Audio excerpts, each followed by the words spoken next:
Elenini, a village where trees whisper secrets and stand guard, always a loyal companion to the Ajeromis.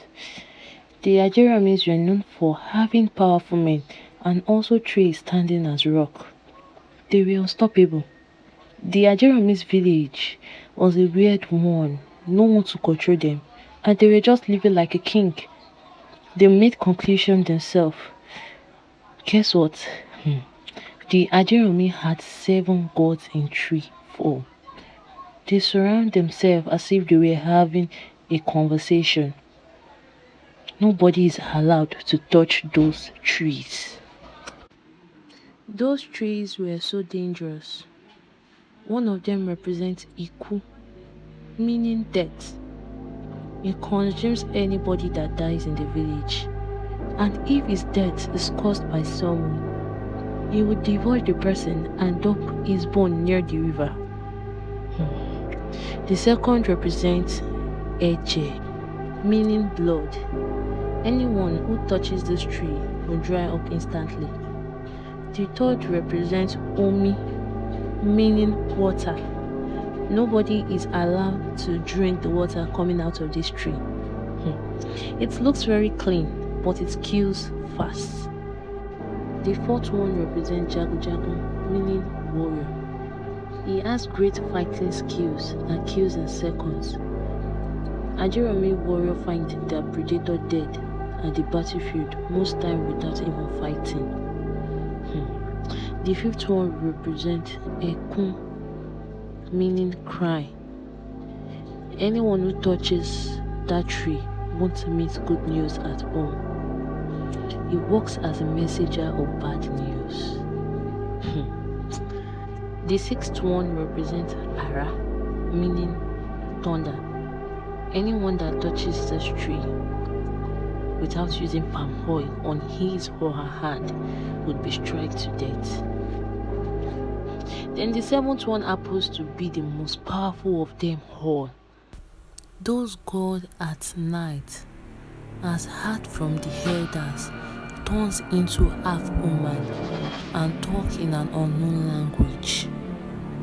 Nobody could go out at night because it is dangerous, and they didn't know something more dangerous was about to set in. The Ajeromi stayed quietly in the first light of the day. The men goes to farm while the women do the house chores. A stranger ran into their village and touched the seventh god. The people who witnessed this incident shouted. The seventh god woke up and transformed itself into the child in her womb. They took her to the priest and asked her what actually brought her to the village. She couldn't remember anything anymore and didn't utter a word. The people of Ajeromi left her with the chief priest. The seventh god appeared as a dove, saying, "That is me in her. I'm coming as a human."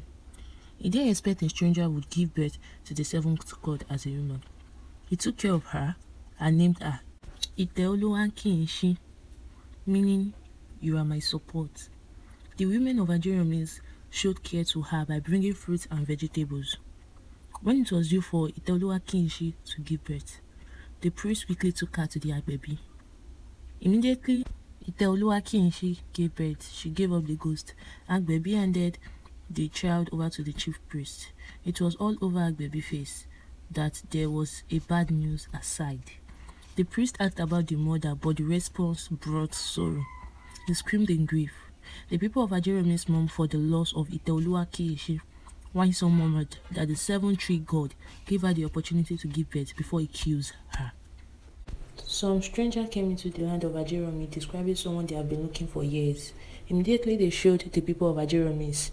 They all mentioned Iteoluwa Kinshi, like the same word has found their way through their mouth. The stranger asked one of them if they could see her, but nobody replied.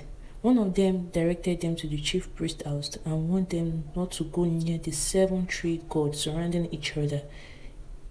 When they got there, they greeted him and explained who they were looking for. The chief priest asked them who they were. One of the two replied him that they were from Ifelodun and handed a picture to him. The chief priest was shocked on seeing this picture. He told them to have their seats and explained everything to them. The second one asked where the child is, and immediately the chief priest went in to bring the child. Something shocking happened. He couldn't find the baby. As a priest, he knew what actually happened, so he went back to tell them that his apprentice has gone to take care of the child without his approval. The stranger thanked the old man and went back to their village. The morning scene begins in the family of Akoni.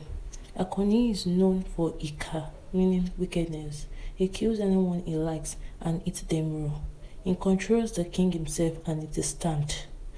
He marries all women he wants by force. And when he heard the message given by the chief priest, he went to Ajiromi himself and asked him where his child is. The chief priest explained to him that his apprentice has taken the child. He told the chief priest he was coming back and went angrily. And when he was going, he observed 7 trees surrounding each other. He touched the 6th one and immediately he was struck by thunder. His dead body was taken back home. When they arrived home, everyone was shocked, including the king, when they heard the cause of his death. The villagers couldn't believe that the Ajeromi's village has powerful trees. The Ifelodons thought there was no kind of demon that could kill Akoni. The king asked his chief priest to consult the oracle, and when he did, the oracle explained to them that those 7 trees were powerful gods. The people of Ajeromis in their time seized those trees as their savior, and they believed it was their god, not knowing it is something dangerous. They offered those trees sacrifice daily, making them more cruel. The king exclaimed, "Ha!" He asked the chief priest for solution. The priest replied him that he is not very sure someone could beat this god, and maybe later there might be a solution to it. The morning scene begins at Ajeromi's village. The chief priest was with Iteoluwa Kinshi's daughter when he heard a voice from Iteoluwa Kinshi saying, "My daughter is not a god because I'm always with her. She will change and protect the village herself. Please don't treat her as a god." The voice went and the priest was very puzzled. He himself knew the 3 gods were dangerous, and for the 7th one coming as human will cause much calamity in the village. They saw those trees as their savior, but shouldn't have grew up around people because it was killing them. Time and years dragged its feet. She was actually named after her mother, Iteoluwa Kinshi. Ite has grown up and her power also grew beyond what they could imagine. She tried controlling her power but still in vain. Ite slept on the mat on a sunny afternoon. She dreamt of 7 powerful kingdoms. The 7th one was the most powerful of them all. They were both dining and wining on the same table. She sat down beside the 7th god, struggling to stand up, but she couldn't, and flashed into another adventure. She could see a lady clearly sitting near the river, but the cloud was stopping her. Her voice echoes, saying, "You are the chosen one. You are not a weapon of destruction. You can fight back." Itaoduwa Kishi woke up from her dream with sweat covered all over her body. She ran to tell the chief priest. When he heard what she said, he nodded his head, which flashed him back to her mother, Itaoluwa Kinshi. Anytime Ite goes out, the Ajeromis bow down for her. "I'm not a god," she says to herself. At midnight, Ite woke up and headed straight to the tree looking possessed. She sat down laughing and talking in a language that is not understandable. Her mom's spirit kept running around telling her to stand up, focus on herself, and go. She should remember she's not an evil weapon. Ite was struggling to do so, but that spirit was too powerful for her to control. Her mom's spirit went to meet the chief priest, but the chief priest told her to go and rest, that there is nothing they can do because she is a god. She has dined and wined with them. She screamed, telling the priest that those trees were evil and they are not Ajeromi's savior. They had no good intention and they are about to take over, not knowing something more destructive was about to happen. That day finally came. Every wind blew. The people of Ajeromis were very surprised because it has never happened in a long time. Those trees became more powerful. Invaders came into the village, killing both men and women.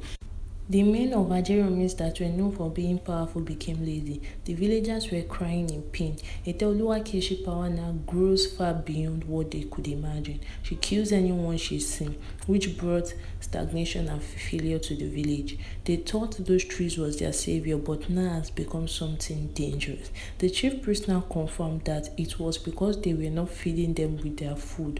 But still withstanding, those trees are not supposed to be around people. They are supposed to be cast into deep forest. It was hard that their father sees them as God and slaughter 7 cows each for them as their food, and now they are requesting for 7 human each. Iteoluwakeshi mother appeared to the chief priest, telling him to help her child. He should go straight to her room and give her these kola nuts because that was the only thing that could save her. The chief was afraid to go because he might get killed. So he stood up and sneakingly walked to her room. He consoles her and gave her the kola nut. He then killed him and ate him after eating the kola nut. Fire came out of her body, running to the 7 trees.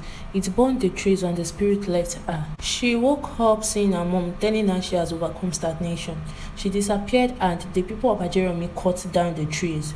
They looked for another settlement. So let me tell you, the kola nut was actually the stop of them, but not to destroy them. The tree grew back to its form again and that place became a deep forest. So who do you think is the Elenini?